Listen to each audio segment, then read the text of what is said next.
Today I'm going to share some SP-404 Mark II Synthwave tips with you as soon as I shout out today's patron, and that patron shout out goes to Taylor Handleton. Thank you so very much for the support. Let's get started. So Synthwave is either my favorite or one of my favorite genres of electronic music. I don't know, I'm a sucker for that 80s sound of those big choruses and huge reverbs.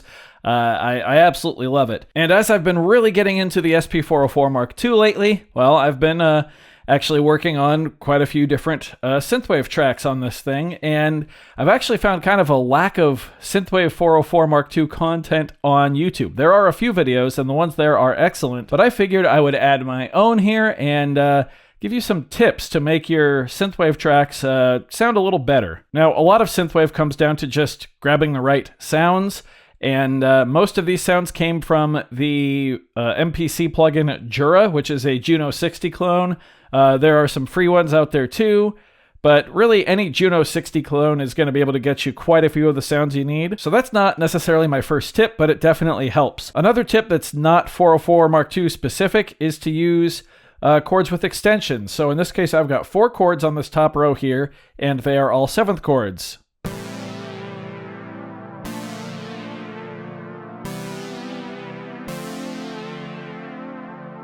And they also all live within the same mute group. So when I press 1, it mutes the others.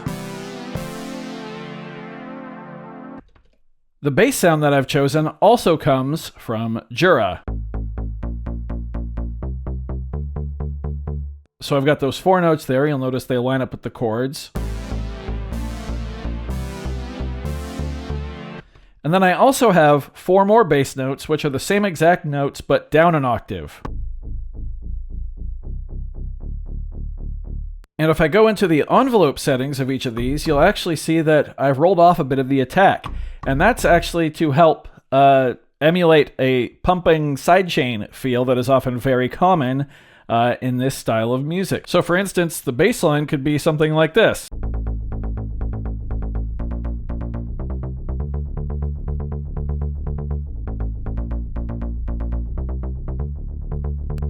And you'll notice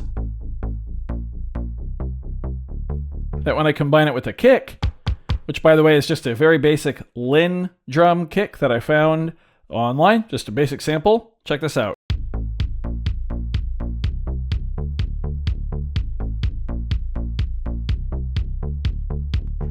So while you can't directly sidechain on the 404, you can emulate the effect by figuring out the pattern you want to play, and then use the envelope tool to roll the attack off the samples that you want to sort of give way to the kick drum, or whatever element you're trying to sidechain to.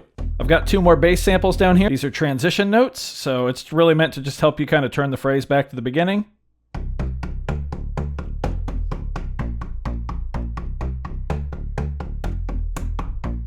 Just like that. And then this sample right here is also from the Jura plugin. This is actually a loop.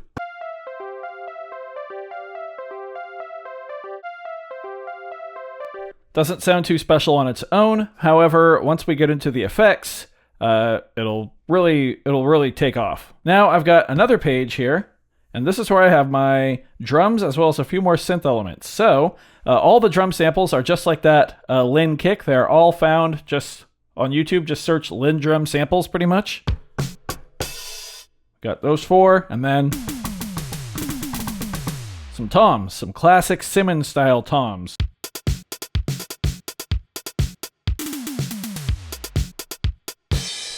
And a crash. Right here I've got another melodic element.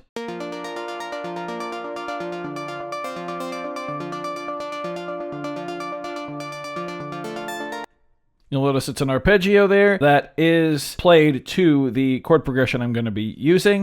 And you'll also notice it cuts off there. That's because I actually already have it sequenced in a pattern. And then right here, I just have a single synth sample that we can play in chromatic mode here.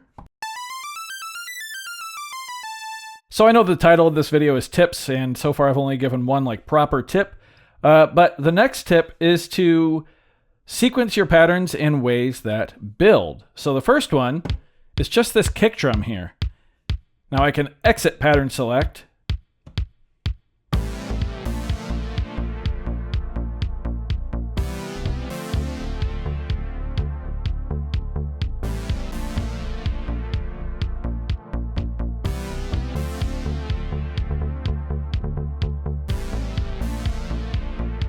and just jam.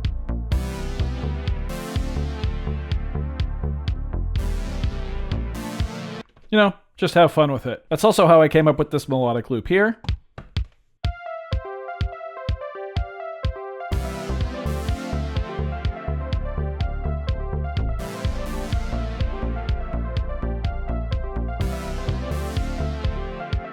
You can see it's already starting to come together just by playing around with those chords, getting the right sounds. But laying down a basic kick drum in a pattern is going to let you play around with things without having to try and finger drum like I was doing earlier. Let's also talk about effect settings here, specifically for buses 3 and 4. I've got favorite 15, which is compression on bus 3 and then reverb on bus 4. I'm still playing around with these settings here, but you can see that's what I've got going on. Nothing too crazy, just a little bit of help for the sounds. Now, speaking of effects, let's talk about the 2 effects we're going to use to really bring this out. Of course, when you think of synthwave, you probably think of 2 huge effects. You think of big reverbs, and you think of that classic Juno chorus. And luckily, we're using a Roland device here, so we actually get access to that classic Juno chorus.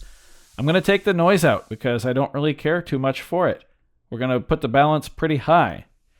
Now, I've got this sitting on effect bus number 1, and I have all of the orange pads sent to bus 1. So if we look, we can see all of our chords and all of our basses are going to bus 1.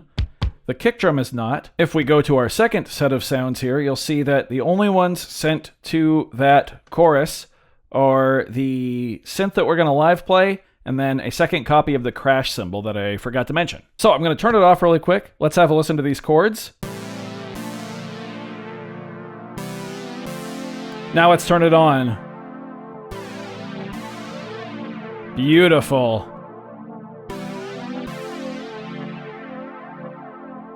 You can tell it makes a huge difference. Let's do it with the basses. Yeah. Just like that, those sounds have begun to pop.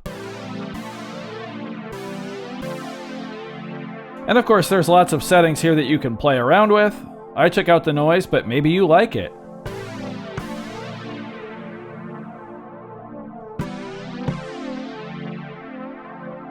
You can play with your balance there, how much of the sound is going through the effect. I like it to be quite high when it comes to the chorus. Okay, so you've probably noticed the green pad here in this bank, and then all of these toms, and this sound here, that crash cymbal, in the second bank. And the green symbol means that those pads are going through bus 2. And in bus 2, we're going to put the SX reverb. I have it set to the resonator button there, but yeah, just the basic SX reverb. So I'm going to turn it off, have a listen to this sound here. I'm going to play it dry, and I'm going to turn the reverb on.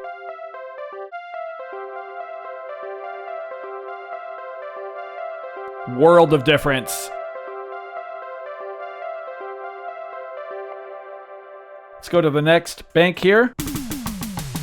There's our toms dry. And here they are with the reverb. Now, I wish I could make this a bit more gated for the toms, and I know I could put it on there and resample it, but you'll hear that once we start jamming with everything, it actually works pretty well. So if I come down to my pre-made patterns, we can see I've got 4. And we'll go back to that tip that I had about building. So this one's just the kick. This one's the kick with the bass line. Now you can really hear that sidechain effect happening. Remember, it's not actually sidechaining. We just went and we turned down the attack on these 4, the lower samples. You can actually see it pulsing to show that it's triggering every time there's a kick. Next pattern, it's going to add those chords.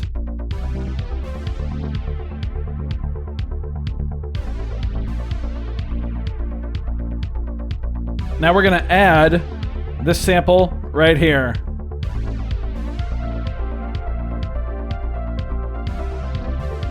Now, of course, we could also adjust the reverb here.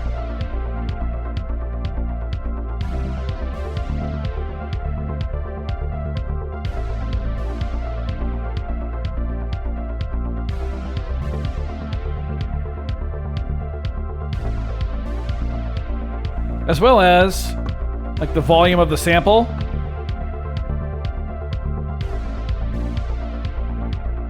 Depending on how we want it.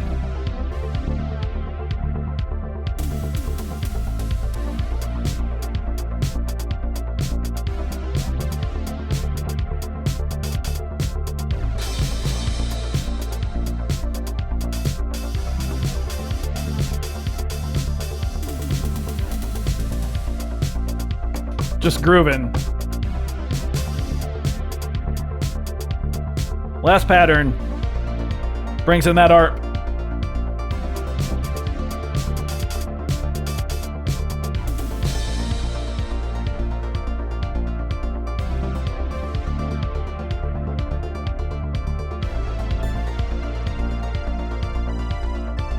Ooh, we are in the wrong key, aren't we?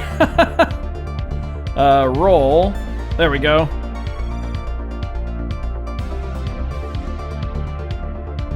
There we go.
Bring out that loop right there.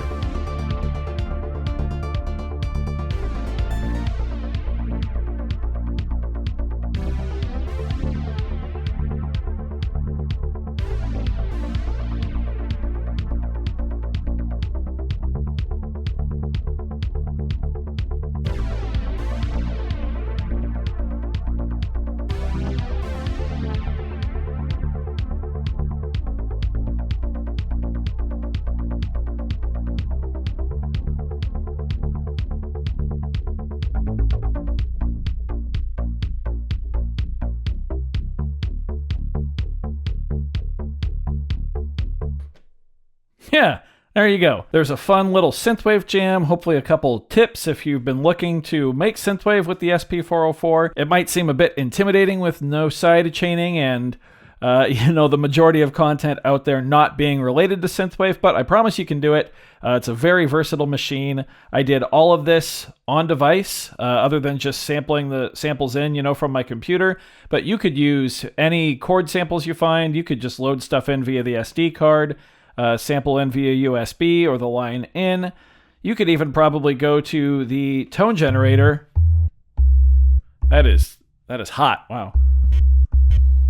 And through resampling, you could probably create your own synthwave sounds as well. But in my opinion, the important things are to get the fake sidechain going. Don't be afraid to use the Judo Chorus and the SX Reverb. They do a great job of boosting the overall sound. And then maybe just look up some basic synthwave chord progressions that'll help you get started. Classic right there. And you'll be jamming like it's the 80s before you know it. I do hope you found this video informative or at least entertaining. If you did, be sure to leave a like on it. If not, you can always leave a dislike. That's okay too. Either way, be sure to hit that subscribe button, ring that notification bell. Thank you all so very much for being here. Thanks for watching. We'll see you next time. Bye.